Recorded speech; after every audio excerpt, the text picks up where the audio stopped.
Hello traders, welcome to your daily update for Tuesday the 14th of April 2015. And last night was a pretty quiet night. We didn't have a lot of data out, so I really appreciate why the market was subdued. But the US dollar had another little run for the 100 level that I'll talk about in a minute on the US dollar index chart, but it failed to break it. So right now the market's going to need some indication for where it wants to go.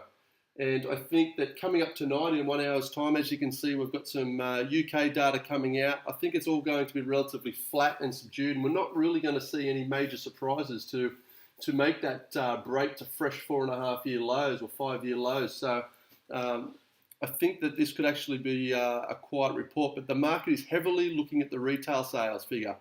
Now, the retail sales figure is actually expected to be quite good, and the US dollar here could actually bounce and have another run and actually crack that 100 level. It's going to be interesting to see what happens, but in terms of the announcement coming up, we have started to see that retail sales has started to snap back, and we've even started to see some of the major retailers express that they're starting to really feel the return of their figures. And shopping centres and Johnson Redbook have all reported like a pickup in spending. So with wages on the rise, retail sales could actually snap back, and a strong report here could actually send the greenback to a new high. So keep an eye out for that. I think that's what's going to be the key driver for tonight, and we'll have to wait and see what happens. Other than that, the UK data and the Euro data, I think, is going to be quite subdued. If we have a look here, we're on a daily chart on the dollar index. We did make a run up here to the 100, and then we flamed out because we didn't really have any data to push it over that psychological level. So what I'm really looking forward to is the retail sales figures to see what happens. If I have a look at a 4-hourly chart, it emphasizes a little bit better for you.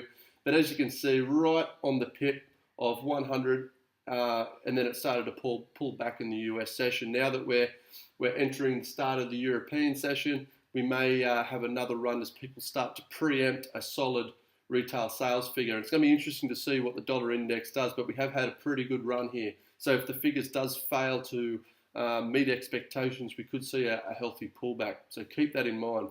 Have a look at the charts here, and the New Zealand is showing signs of the weak Chinese data that come out. Now, that was terrible, and those data that came out of the Chinese government was actually a big portion of GDP. So with GDP actually being made up of the figures, we could actually see a poor print later on in the week, and that's only going to send this pair lower.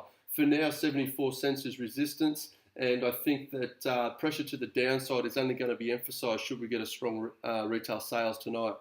The Australian dollar is looking even weaker, and that's rightly so because they're very heavily exposed to China. And I think right now we still haven't taken out the lows, but it looks like the market's definitely in a bearish territory. I'm not looking for any buys or any bounces, and the retail sales figure could actually make it run to 75 cents tonight. So keep an eye out for that, but momentum is definitely into the downside. The euro, once again, also to the downside. However, we are testing some lows here, and we're going to need some more strong data to take out those lows, and we'll wait and see what happens. The pressure is still on, as there is no, there's still concerns and still some risk regarding Greece, but we've got coming up later in the week, and that could actually add a bounce to the market as the European Central Bank monetary policy. Now, they're just going to not state anything new, but I think that overall, Draghi is just going to reassure the market that quantitative easing has started off solid. They've managed to get hold of $60 billion worth of euro bonds, and there's no liquidity problem. There's plenty of bonds for them to be buying, so there's no issue there. I don't think that they will need to upgrade the level of worry or dovishness, and I think that ultimately the euro it may trade lower going into the meeting, but it may actually be capped, because what he's going to say shouldn't really surprise the market, and it's not really a bad result. But we'll have to keep an eye on it, and for now, US dollar's in control.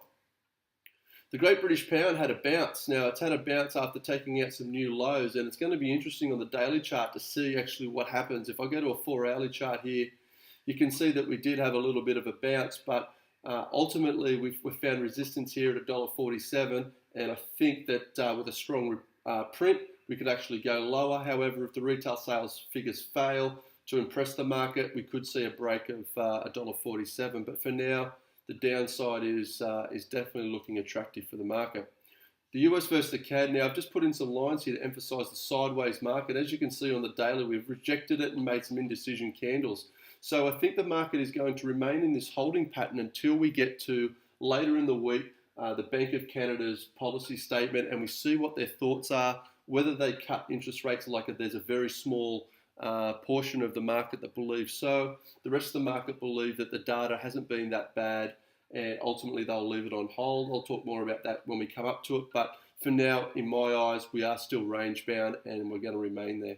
The US dollar versus the Jap. Now, we had some jawboning last night, and as you can see here on the 4-hourly chart, the US versus the Jap sold off quite heavily, and that's as there was talk about liquidity and about what the price of the yen is actually worth. So therefore, that was sold off. Nothing really to worry about. That's why I'm not going to get into too much detail for you, but I think that we will ultimately, on a 1-hourly chart here, find some support around the $1.20. It looks to be comfortable around there. However, we are still in a sideways range-bound market, and the US retail sales could actually offer some support and another bounce. I'd like to start to see the momentum at some stage, but perhaps we've been very patient, haven't we? Looking at this going nowhere for such a long time, but I think that as soon as we get the Fed coming out and really setting some time frames and indicating that we are very close to an interest rate rise, we will get more people coming into the market. Right, that's a quick market wrap up for you today. Hopefully you can keep an eye on the retail sales. That's where the liquidity and the volatility will be. Until then, trade some technicals and do some scalping. I'll be back again tomorrow. So until then, trade well.